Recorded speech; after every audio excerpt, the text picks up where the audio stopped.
सबसे पहला ये सवाल कि हाउ इज द जोश ऑफ इंडियन गवर्नमेंट। देश भर में कहीं भी आप जब नारा देते हो हाउ इज द जोश, पूरा देश कहता है हाय सर। तो ये देश का एक रिस्पांस है, क्योंकि जिस तरह से मोदी जी के नेतृत्व में एक देश की नीति पूरे सभी विषयों में दिख रही है और आतंकवाद के खिलाफ खासकर जो एक डिटर्मिनेशन देख रही है, इसको पूरा देश सलाम करता है। खास तो आपने नीति की बात की, विदेश नीति, नरेंद्र मोदी जी की जो विदेश नीति है उसमें कहीं ना कहीं पाकिस्तान के बारे में वो सफल हुए नजर आते हैं, क्योंकि पाकिस्तान के टुकड़े हुए 4 टुकड़े करने की ही बात पूरा देश कर रहा है। नहीं, ऐसा है, ये तो सरकार और सेना ये करते हैं। आज तो जो आतंक को समूल नष्ट करने का एक तरह से भारत ने प्रण किया है। बिल्कुल, मोदी जी ने ये कहा भी है कि आतंक का हम समूल नाश करेंगे, और इसलिए जो भी उसके लिए कार्रवाई जरूरी है वो करते हैं। बिल्कुल, एक बात ये भी प्रकाश जी निकल के आ रही है कि पाकिस्तान को हमें नेस्तनाबूद नहीं करना है, सिर्फ आतंकवाद जो है उसको ही मिटाना है, और उसी दिशा में सेना की कार्यवाही है। नहीं, इसीलिए आतंकवाद का समूल नाश करने का ही बिल्कुल भारत का रवैया है, और इसलिए ये निश्चित है कि उसके अनुसार ही जो भी कुछ करते हैं वो उसी के अनुसार ही करते हैं। जी, मोदी जी ने कुछ दिन पहले ही बोला था कि आपके दिल में जो है वही आग मेरे दिल में है। शायद लगता है कि उसका रिजल्ट आज पूरे देश ने देख लिया है। हाँ, नहीं, इसलिए बहुत सारे कदम पिछले पुलवामा के अटैक के बाद बहुत सारे कदम उठाए गए। जैसे आपने देखा, मोस्ट फेवर्ड नेशन का दर्जा ये किया, पानी का एक बहुत बड़ा निर्णय लिया कि भारत के हिस्से का पानी नहीं जाएगा, अलगाववादियों का सिक्योरिटी निकाल दिया। पहले 100 घंटे में ही जो आतंकी थे जिन्होंने साजिश की थी पुलवामा के अटैक के, उनको मार गिराया। तो भारत की प्रतिबद्धता आतंकवाद मिटाने की स्पष्ट दिख रही है।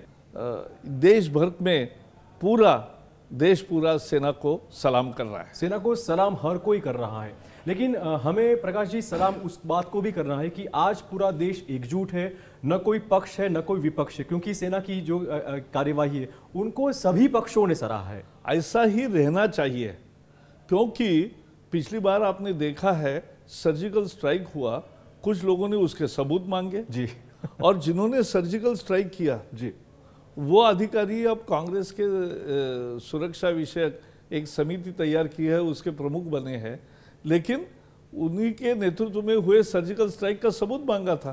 कैसे लोग भूलेंगे।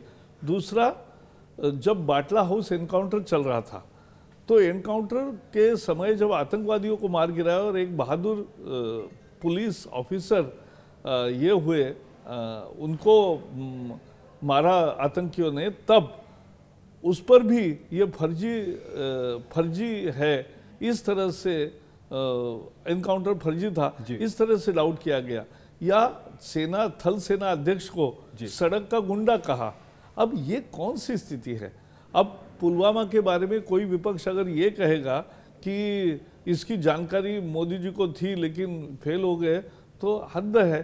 जानकारी सेना के सभी विभागों को जो मिलती है उस पर एक समझिए कि एक पुलवामा का अटैक हुआ है तो 100 अटैक से बचाया भी है। बिल्कुल, क्योंकि आतंकवादियों के मंसूबे बहुत खतरनाक होते हैं, लेकिन आज वास्तविकता से भारत की नीति इतनी स्पष्ट हो गई और सेना पर सरकार पूरा विश्वास करती है, उनको मौका देती है, तो इसलिए आज ठोस कार्रवाई हो रही है। ये ठोस कार्रवाई के बीच में प्रकाश जी आपने कांग्रेस की बात भी छेड़ी कि कांग्रेस का रवैया हर वक्त क्या रहा है।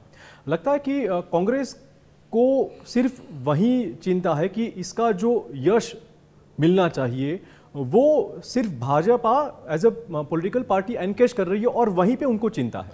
भारतीय जनता पार्टी देश के सुरक्षा, ये चुनावी फायदे के लिए कभी सोचता नहीं। देश की सुरक्षा हमारे लिए सर्वप्रथम जी हमारा कर्तव्य है और इसी के लिए हम सत्ता में है। लगता है कि 40 के सामने 400 सिर आना चाहिए, वो शुरुआत हो चुकी है और वो आपको हिसाब देना पड़ेगा जनता को। नहीं, देखो, मैं फिर बार बार कह रहा हूँ, देश की सुरक्षा हमारा प्राथमिक कर्तव्य है, हमारी दायित्व है, और इसलिए चुनाव में हमें विषय तरक्की और विकास ही है जी। और विकास को लेकर ही हम चुनाव लड़ रहे हैं और करके दिखाया ना। બિલકુલ TV9 ગુજરાતીની YouTube ચેનલને સબસ્ક્રાઇબ કરો અને બેલ બટન જરૂરથી દબાવો જેથી દરેક વિડીયોના નોટિફિકેશન તમને મળતા રહે।